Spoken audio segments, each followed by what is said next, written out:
الله أكبر.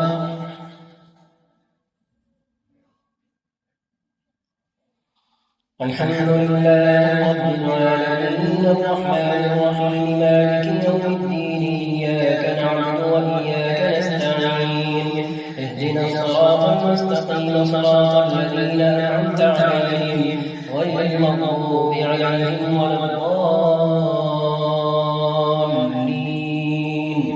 آمين. ومن يقنت منكن لله ورسوله وتعمل صالحا نؤتها أجرها مرتين وأعتدنا لها رزقا كريما. يا نساء النبي لستن كأحد من النساء إن اتقيتن فلا تخضعن بالقول فيطمع الذي في قلبه مرض وقلن قولا معروفا وقرن في بيوتكن ولا تبرجن تبرج الجاهلية الأولى وأقمن الصلاة وآتينا الزكاة وأطعنا الله ورسوله إنما يريد الله ليذهب عنكم الرجس أهل البيت ويطهركم تطهيرا. واذكرن ما يتلى في بيوتكن من آيات الله والحكمة إن الله كان لطيفا خبيرا. إن المسلمين والمسلمات والمؤمنين والمؤمنات والقانتين والقانتات والصادقين والصادقات والصابرين والصابرات والخاشعين والخاشعات والمتصدقين والمتصدقات والصائمين والصائمات والحافظين فروجهم والحافظات والذاكرين الله كثيرا والذاكرات أعد الله لهم مغفرة وأجرا عظيما. وما كان لمؤمن ولا مؤمنة إذا قضى الله ورسوله أمرا أن يكون لهم الخيرة من أمرهم ومن يعص الله ورسوله فقد ضل ضلالا مبينا. وإذ تقول للذي أنعم الله عليه وأنعمت عليه أمسك عليك زوجك واتق الله وتخفي في نفسك ما الله مبديه وتخشى الناس والله أحق أن تخشاه. فلما قضى زيد منها وطرا زوجناكها لكي لا يكون على المؤمنين حرج في أزواج أدعيائهم إذا قضوا منهن وطرا وكان أمر الله مفعولا. ما كان على النبي من حرج فيما فرض الله له سنة الله في الذين خلوا من قبل وكان أمر الله قدرا مقدورا. الذين يبلغون رسالات الله ويخشونه ولا يخشون أحدا إلا الله وكفى بالله حسيبا. ما كان محمد أبا أحد من رجالكم ولكن رسول الله وخاتم النبيين وكان الله بكل شيء عليما. يا أيها الذين آمنوا اذكروا الله ذكرا كثيرا وسبحوه بكرة وأصيلا. هو الذي يصلي عليكم وملائكته ليخرجكم من الظلمات إلى النور وكان بالمؤمنين رحيما. تحيتهم يوم يلقونه سلام وأعد لهم أجرا كريما. يا أيها النبي إنا أرسلناك شاهدا ومبشرا ونذيرا وداعيا إلى الله بإذنه وسراجا منيرا وبشر للمؤمنين بأن لهم من الله فضلا كبيرا ولا تطع الكافرين والمنافقين ودع أذاهم وتوكل على الله وكفى بالله وكيلا. يا أيها الذين آمنوا إذا نكحتم المؤمنات ثم طلقتموهن من قبل أن تمسوهن فما لكم عليهن من عدة تعتدونها فمتعوهن وسرحوهن سراحا جميلا. يا أيها النبي إنا أحللنا لك أزواجك اللاتي آتيت أجورهن وما ملكت يمينك مما أفاء الله عليك وبنات عمك وبنات عماتك وبنات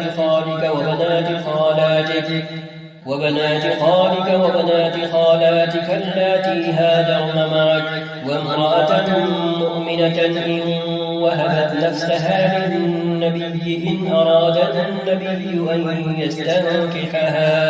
خالصة لك من دون المؤمنين قد علمنا ما فرضنا عليهم في أزواجهم وما ملكت أيمانهم لكي لا يكون عليك حرج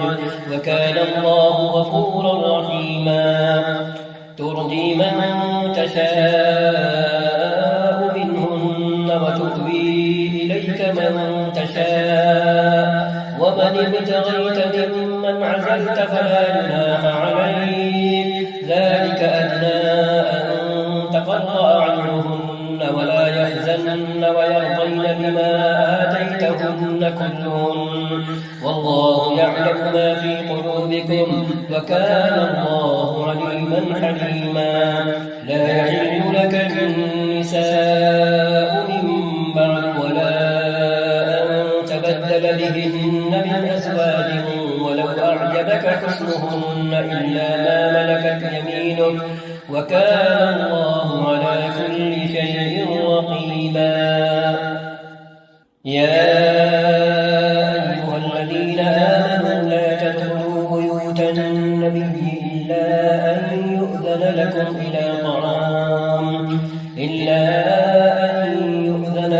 إلى طعام غير ناظرين إناه ولكن إذا دعيتم فادخلوا فإذا طعمتم فانتشروا ولا مستأنسين لحديث إن ذلكم كان يؤذي النبي فيستحيي منكم والله لا يستحيي من الحق. وإذا سألتموهن متاعا فاسألوهن من وراء حجاب ذلكم أطهر لقلوبكم وقلوبهم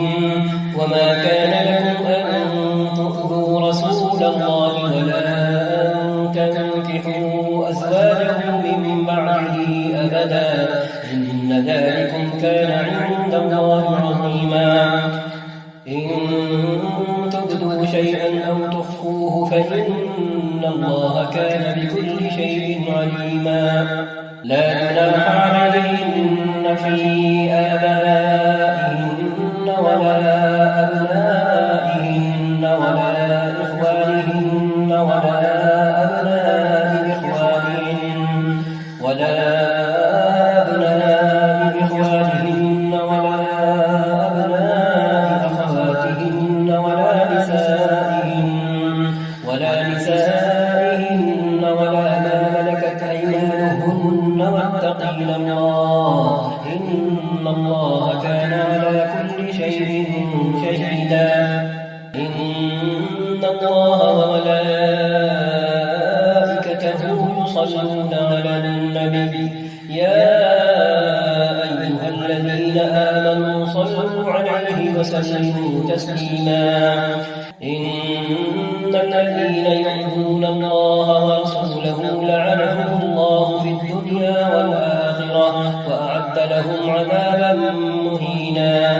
والذين يؤذون المؤمنين والمؤمنات بغير ما بما اكتسبوا فقد احتملوا بهتانا وإثما مبينا. يا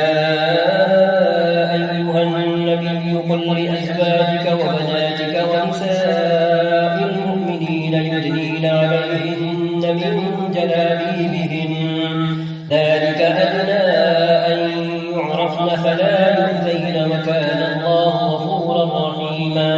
لئن لم ينته المنافقون والذين في قلوبهم مرض والمرجفون في المدينة لنغرينك بهم ثم لا يجاورونك فيها إلا قليلا ملعونين أينما ثقفوا أخذوا وقتلوا تقتيلا. سنة الله في الذين خلوا من قبل ولن تجد لسنة الله تبديلا. يسألك الناس عن الساعة قل إنما علمها عند الله وما يدريك لعل الساعة تكون قريبا. إن الله لعن الكافرين وأعد لهم سعيرا خالدين فيها أبدا لا يجدون وليا ولا نصيرا. يوم تقلب وجوههم في النار يقولون يا ليتنا أطعنا الله وأطعنا الرسولا وقالوا ربنا إنا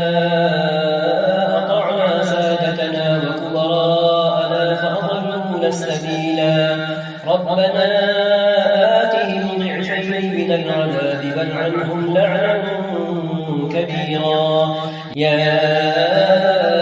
أيها الذين آمنوا لا تكونوا كالذين آمنوا موسى فبرأه الله مما قالوا وكان عند الله وجيها.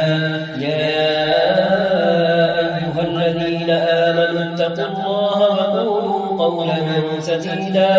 يصلح لكم أعمالكم ويغفر لكم ذنوبكم ومن يطع الله ورسوله فقد فاز فوزا عظيما. إنا عرضنا الأمانة على السماوات والأرض والجبال فأبين أن يحملنها وأشفقن منها وحملها الإنسان إنه كان ظلوما جهولا. ليعذب الله المنافقين والمنافقات والمشركين والمشركات ويتوب الله على المؤمنين والمؤمنات وكان الله غفورا رحيما.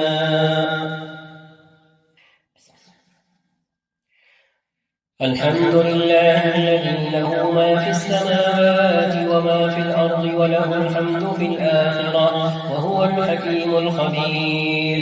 يعلم ما يلج في الأرض وما يخرج منها وما ينزل من السماء وما يعرج فيها وهو الرحيم الغفور. وقال الذين كفروا لا تأتينا الساعة قل بلى وربي لتأتينكم عالم الغيب لا يعزب عنه مثقال ذرة في السماوات ولا في الأرض ولا أصغر من ذلك ولا أكبر إلا في كتاب مبين. ليجزي الذين آمنوا وعملوا الصالحات أولئك لهم مغفرة ورزق كريم.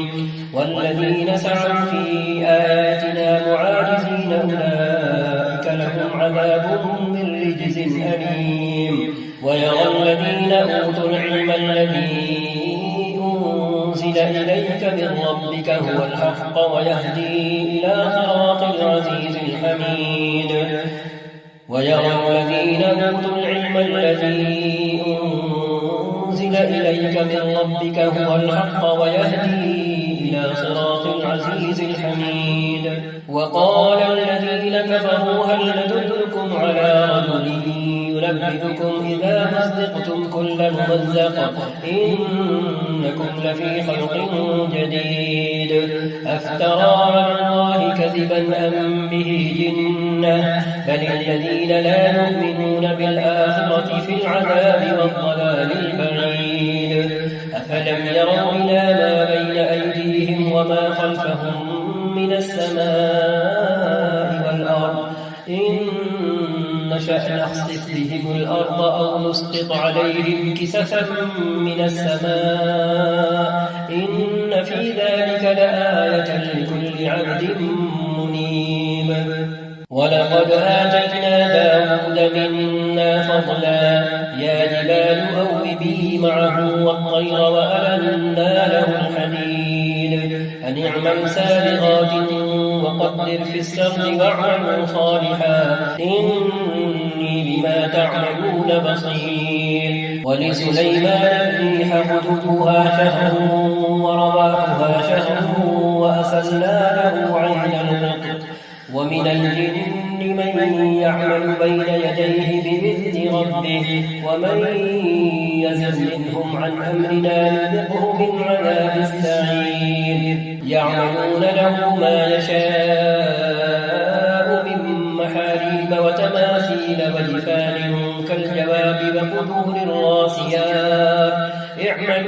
اعملوا آل داود شكرا وقليل من عبادي الشكور. فلما قضينا عليه الموت ما دلهم على موته إلا دابة الأرض تأكل من سأته فلما خر تبينت الجن أن لو كانوا يعلمون الغيب ما لبثوا في العذاب المهين. لقد كان لسبأ في مسكنهم آية جنتان عن يمين وشمال كلوا من رزق ربكم واشكروا له بلدة طيبة ورب غفور. فأعرضوا فأرسلنا عليهم سيل العرم وبدلناهم بجنتين جنتين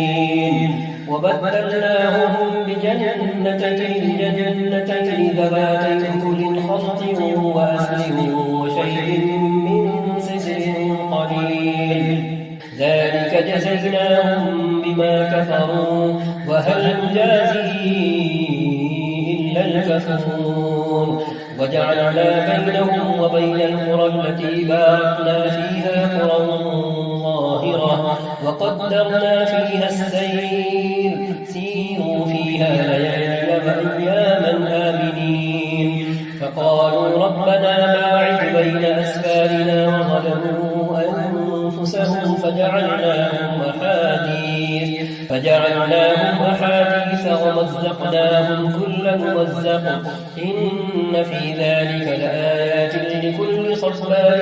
شكور. ولقد صدق عليهم إبليس ظنه فاتبعوه إلا فريقا من المؤمنين وما كان له عليهم من سلطان إلا لنعلم من يؤمن بالآخرة ممن هو منها في شك وربك على كل شيء حفيظ. قل ادعوا الذين زعمتم من دون الله لا يملكون مثقال ذرة في السماوات ولا في الأرض وما لهم فيهما من شرك وما له منهم من ظهير. ولا تنفع الشفاعة عنده إلا لمن أذن له حتى إذا فزع عن قلوبهم قالوا ماذا قال ربكم قالوا الحق وهو العلي الكبير. قل من يرزقكم من السماوات والأرض قل الله وإنا أو إياكم لعلى هدى أو في ضلال مبين. قل لا تسألون عما أجرمنا ولا نسأل عما تعلمون. قل بيننا ربنا ثم يفتح بيننا بالحق وهو الفتاح العليم قل أروني الذين ألحقتم به شركاء كلا بل هو الله العزيز الحكيم وما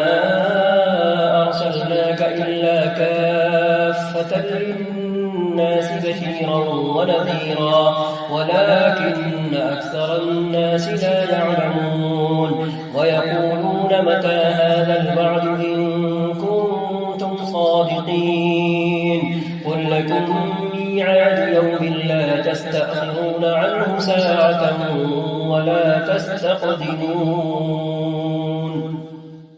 وقال الذين كفروا لن نؤمن بهذا القرآن ولا بالذي بين يديه ولو ترى إذ الظالمون موقوفون عند ربهم يرجع بعضهم إلى بعض القول يقول الذين استضعفوا للذين استكبروا لولا أنتم لكنا مؤمنين قال الذين استكبروا للذين استضعفوا أنحن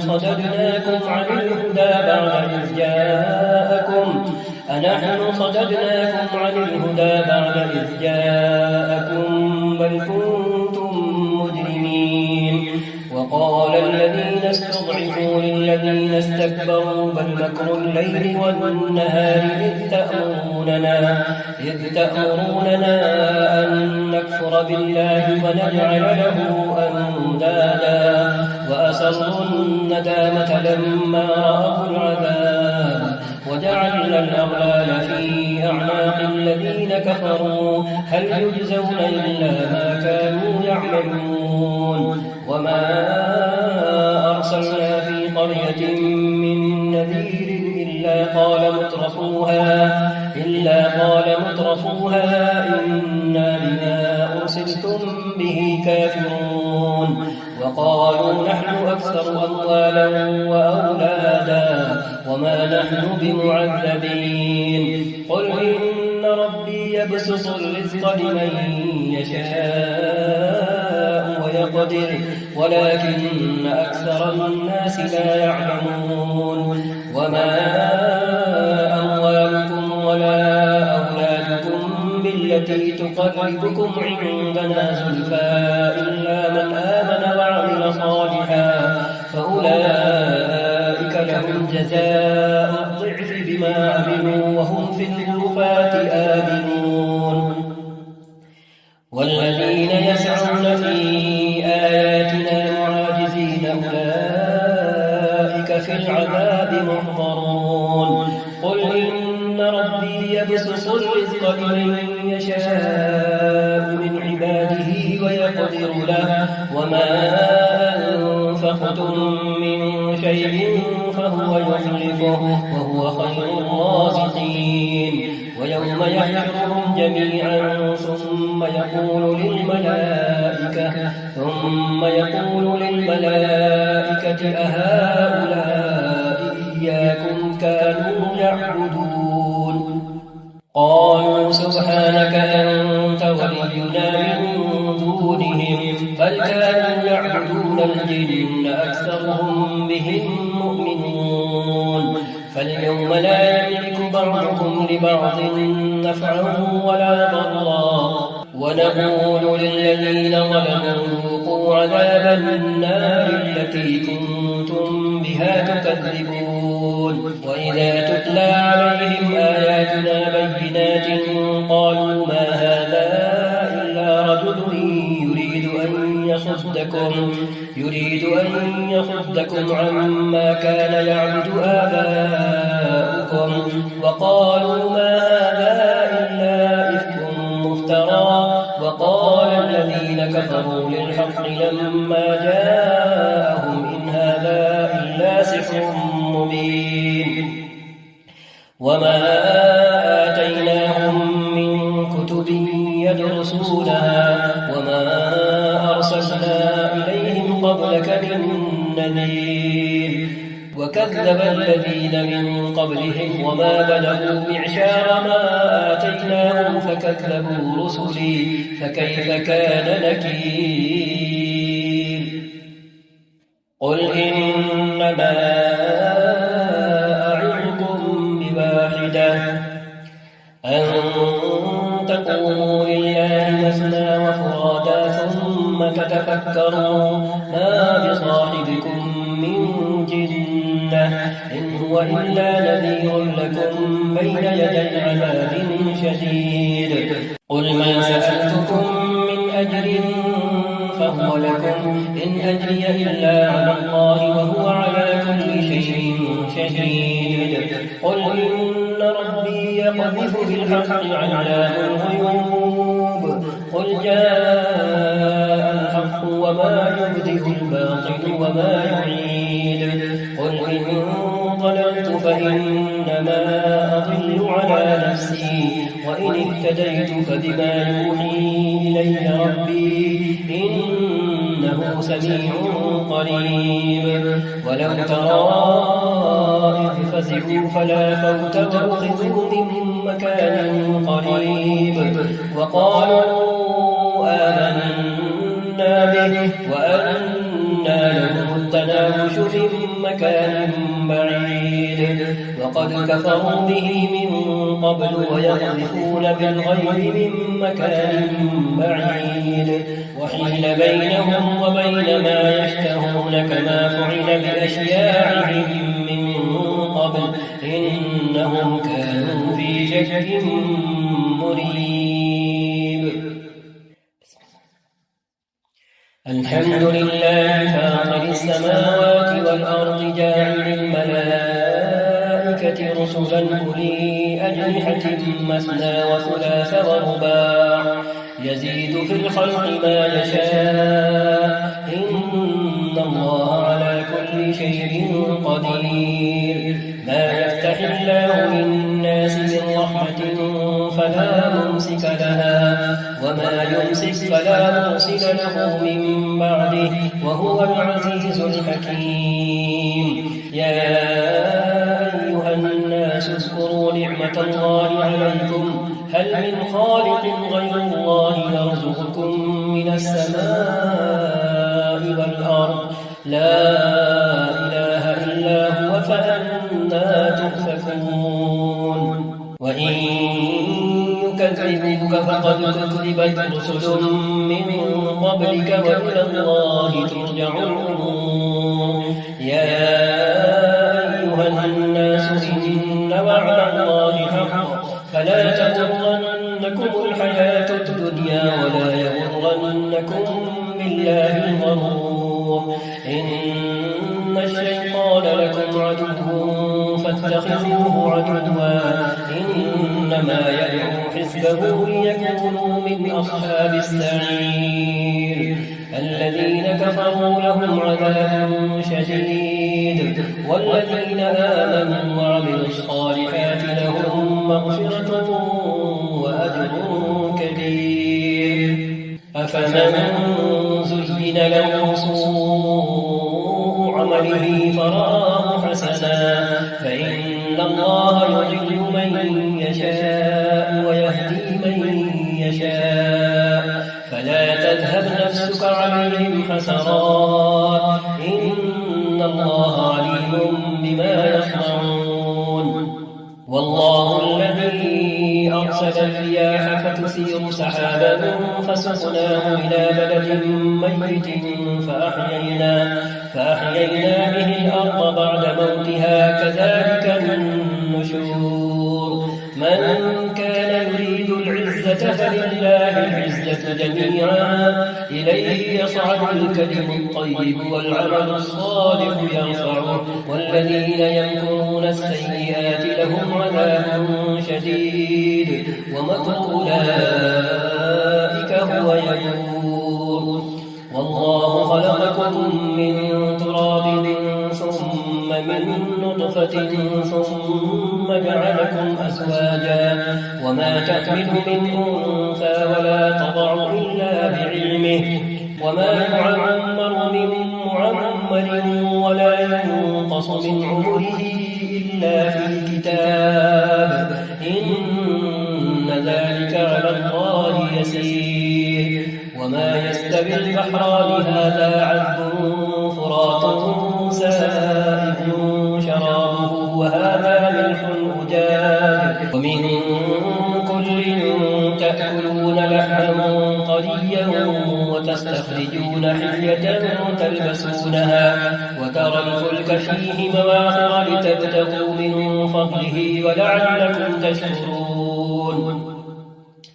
يولج الليل في النهار ويولج النهار في الليل وسخر الشمس والقمر كل يجري لأجل مسمى ذلكم الله ربكم له الملك والذين تدعون من دونه ما يملكون من قطمير إن تدعوهم لا يسمعوا دعاءكم ولو سمعوا ما استجابوا لكم ويوم القيامة يكفرون بشرككم ولا ينبئك مثل خبير يا أيها الناس أنتم الفقراء إلى الله والله هو الغني الحميد إن يشأ يذهبكم ويأتي بخلق جديد وما ذلك على الله بعزيز ولا تزر وازرة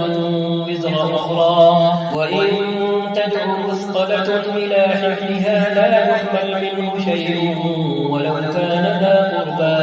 إنما تنذر الذين يخشون ربهم بالغيب وأقاموا الصلاة ومن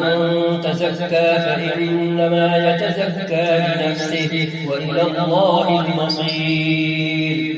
وما يستوي الأعمى والبصير ولا الظلمات ولا النور ولا الظل ولا الحرور وما يستوي الأحياء ولا الأموات إن الله يسمع من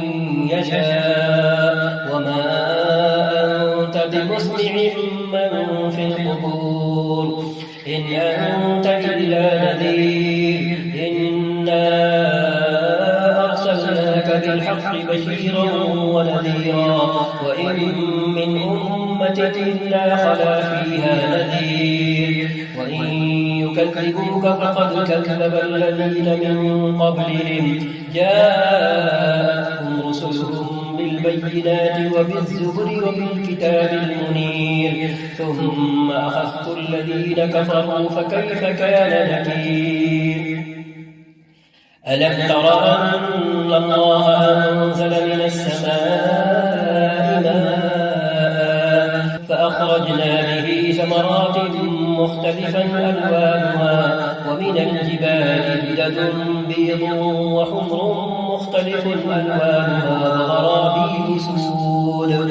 ومن الناس والدواب والأنعام مختلف ألوانه كذلك إنما يخشى الله من عباده العلماء إن الله عزيز غفور إن الذين يتلون كتاب الله وأقاموا الصلاة وأنفقوا مما رزقناهم سرا وعلانية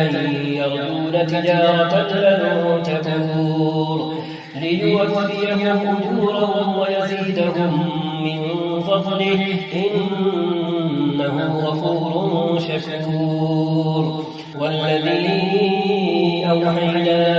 إليك من الكتاب هو الحق مصدقا لما بين يديه إن الله بعباده لخبير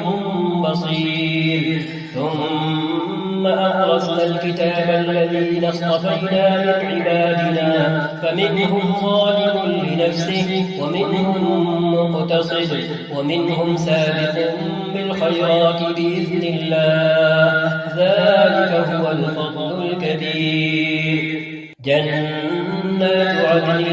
يدخلونها يحلون فيها من أساور من ذهب ولؤلؤا ولباسهم فيها حرير وقالوا الحمد لله الذي أذهب عنا الحزن إن ربنا لغفور شكور الذي أحلنا دار الإقامة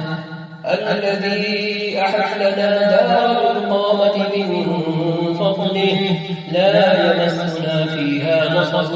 ولا يمسنا فيها لغوب والذين كفروا لهم نار جهنم لا يقضى عليهم فيموتوا ولا يخفف عنهم من عذابها كذلك نجزي كل كفور وهم يصطرخون فيها ربنا أخرجنا نعمل صالحا غير الذي كنا نعمل أولم نعمركم ما يتذكر فيه من تذكر وجاءكم النذير فذوقوا فما للظالمين من نصير إن الله عالم غيب السماوات والأرض إنه عليم بذات الصدور هو الذي جعلكم خلائف في الأرض فمن كفر فعليه كفره ولا يزيد الكافرين كفرهم عند ربهم إلا مقتا ولا يزيد الكافرين كفرهم إلا خسارا قل أرأيتم شركاءكم الذين تدعون من دون الله أروني ماذا خلقوا من الأرض أم لهم شرك في السماوات أم آتيناهم كتابا فهم على بينة منه بل إن يعد الظالمون بعضهم بعضا إلا غرورا إن الله يمسك السماوات والأرض أن تزولا ولئن زالتا إن أمسكهما من أحد من بعده إنه كان حليما غفورا وأقسموا بالله جهد أيمانهم لئن جاءهم نذير ليكونن أهدى من إحدى الأمم فلما جاءهم نذير ما زادهم إلا نفورا استكبارا في الأرض ومكر السيء ولا يحيق المكر السيء إلا بأهله فهل ينظرون إلا سنة الأولين فلن تجد لسنة الله تبديلا ولن تجد لسنة الله تحويلا أولم يسيروا في الأرض فينظروا كيف كان عاقبة الذين من قبلهم وكانوا أشد منهم قوة وما كان الله ليعجزه من شيء في السماوات ولا في الأرض إنه كان عليما قديرا ولو يؤاخذ الله الناس بما كسبوا ما ترك على ظهرها من دابة ولكن يؤخرهم إلى أجل مسمى فإذا جاء أجلهم فإن الله كان بعباده بصيرا ياسين والقرآن الحكيم إنك لمن المرسلين على صراط مستقيم تنزيل العزيز الرحيم لتنذر قوما ما أنذر آباؤهم فهم غافلون لقد حق القول على أكثرهم فهم لا يؤمنون إنا جعلنا في أعناقهم أغلالا فهي إلى الأذقان فهم مقمحون وجعلنا من بين أيديهم سدا ومن خلفهم سدا فأغشيناهم فهم لا يبصرون وسواء عليهم أأنذرتهم أم لم تنذرهم لا يؤمنون إنما تنذر من اتبع الذكر وخشي الرحمن بالغيب فبشره بمغفرة وأجر كريم إنا نحن نحيي الموتى ونكتب ما قدموا وآثارهم وكل شيء أحصيناه في إمام مبين واضرب لهم مثلا أصحاب القرية إذ جاءها المرسلون إذ أرسلنا إليهم اثنين فكذبوهما فعززنا بثالث فقالوا إنا إليكم مرسلون قالوا ما أنتم إلا بشر مثلنا وما أنزل الرحمن من شيء إن أنتم إلا تكذبون قالوا ربنا يعلم إنا إليكم لمرسلون وما علينا إلا البلاغ المبين قالوا إنا تطيرنا بكم لئن لم تنتهوا لنرجمنكم وليمسنكم منا عذاب أليم قالوا طائركم معكم أئن ذكرتم بل أنتم قوم مسرفون وجاء من أقصى المدينة رجل يسعى قال يا قوم اتبعوا المرسلين اتبعوا من لا يسألكم أجرا وهم مهتدون